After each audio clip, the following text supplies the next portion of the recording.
So, anyone who knows me knows that I love The Office. I love everything about the show. I think it's great. I think it's a great show. It's funny. It's um like warm hearted. Like it's just a feel good show. Um and there's a lot of debate in the Office fandom community about Jim and Pam. And so I'm going to give my opinion on the duo, that relationship. Um I think I just finished it again for like the 17,000th time. I feel like, but I still enjoy it, so I'm gonna keep watching it till I don't. It's just who I am as a person. Um, I think I think they were right to have Jim and Pam end up together. I think if they hadn't, it'd be more of an uproar than people think now. I think Karen Filippelli was a joke. I think Jim was with her because she was convenient. She was just the cute girl that was in the office. She was there. They hung out all the time, so why not? Um, and I think that became very clear when he came back to Scranton, and suddenly Pam was in his life again. If he would have ended up with somebody who wasn't Pam, she always would have been in like the back of his mind. She would have been the one who got away. So he would have been happy with whoever he ended up with. He just wouldn't have been his happiest because he wasn't with Pam. And some people just don't like Pam, and that's fine. Some people just don't like Jim, and that's also fine. Um, I like the arc of their relationship. I like in the early episodes that Michael and Jim have a nice intimate moment where Michael tells Jim not to give up. Engaged isn't married. Um, and I really like that. I think that's one of the foundation blocks of their relationship. Um, I think it was brave of Jim to put himself out there, even though Pam was with Roy. Um, I think Pam was confused and scared. It's hard to step out of your comfort zone. She wasn't happy with Roy, but it's what she knew. So it's scary to leave what you're comfortable with, what you're used to. Um, and I gotta give respect to Pam. It would have been really easy for her to start seeing Jim behind Roy's back. Angela, Andy, Oscar, Aaron. But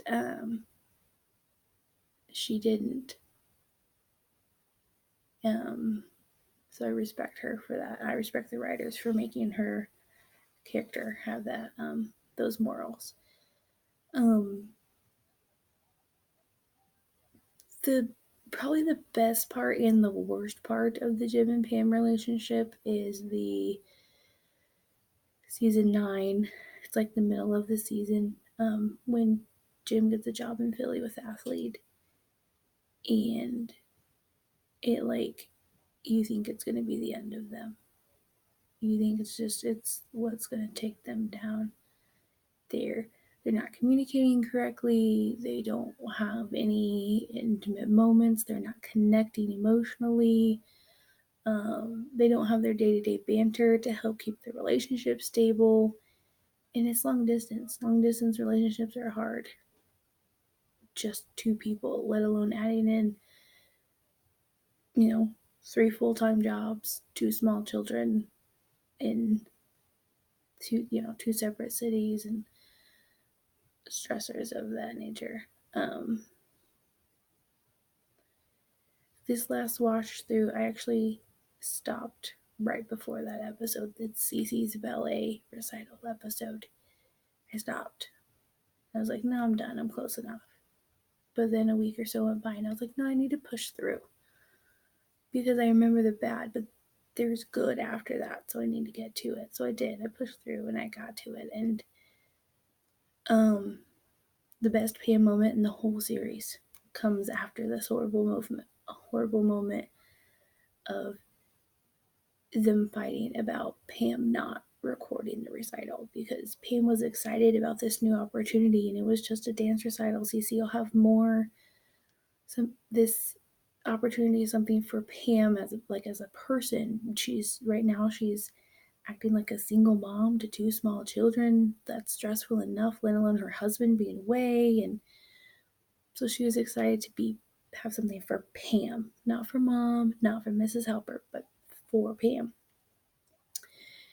And Jim, rightly so, is mad and frustrated, but he takes it out on Pam.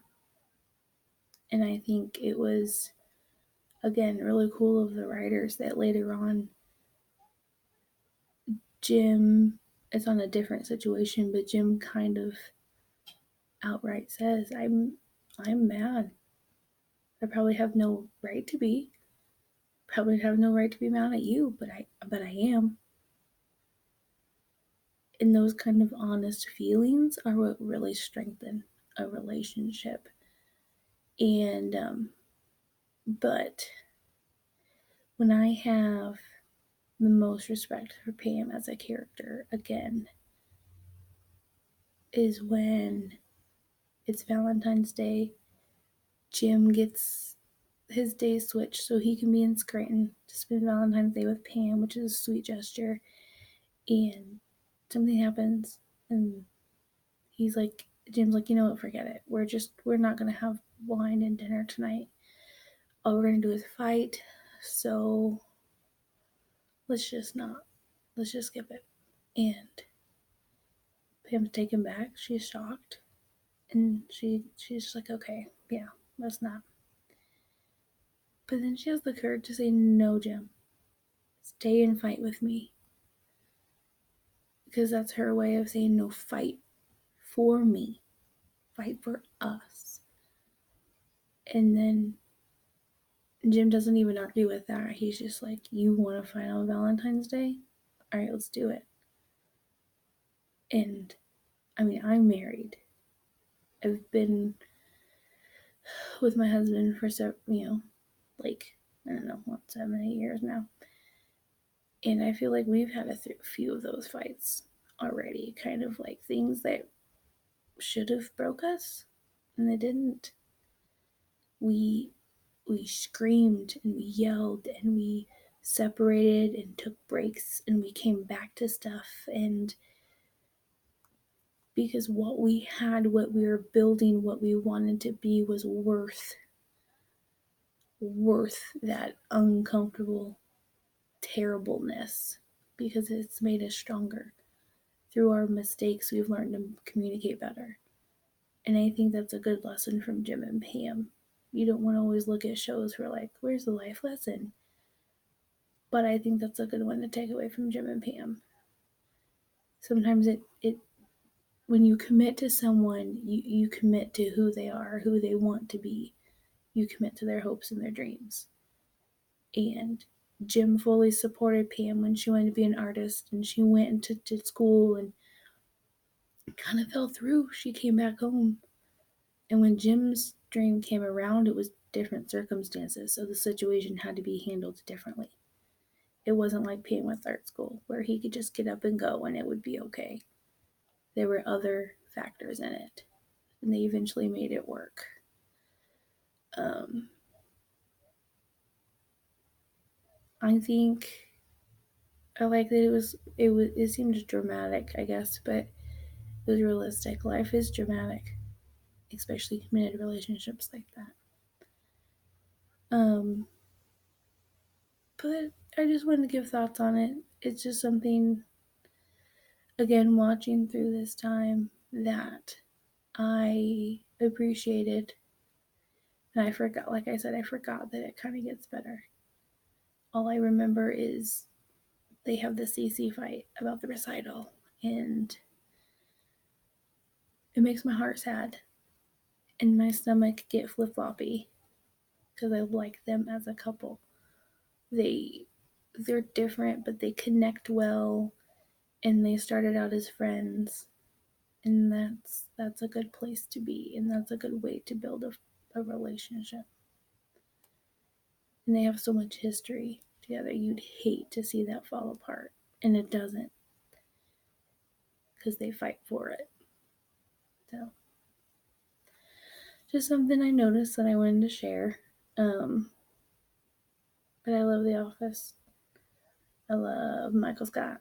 I love all the characters are played perfectly by their actors. I listen to the Office Ladies podcast. I think I'm a few episodes behind, but that's because I like to binge it. I'm a binger. I don't like to like watch things one at a time. So I wait a while and get a little bit behind, and then I just listen to a whole bunch of it. Um, so that's really fun. I really enjoy that. They've had some guests on. It's fun to hear their takes and like all the little things that were behind the scenes, or you know, their directions were like, okay, we're gonna do Jim's talking head now, but you have to be passing out things in the background. And Angela just gets to pick something to pass out. Like it wasn't super directed. It was like, you guys are just in the background now. Do your office stuff. Which is really fun. But yeah, that's just my take. If you guys care, I can do more. I also enjoy Schitt's Creek. I really enjoyed One Tree Hill, Boy Meets World. I'm more of a TV show person than a movie person. So, if I wasn't too terribly boring, and you want to hear more opinions or have questions or things you want to know about, just let me know, and that can all be arranged. See ya.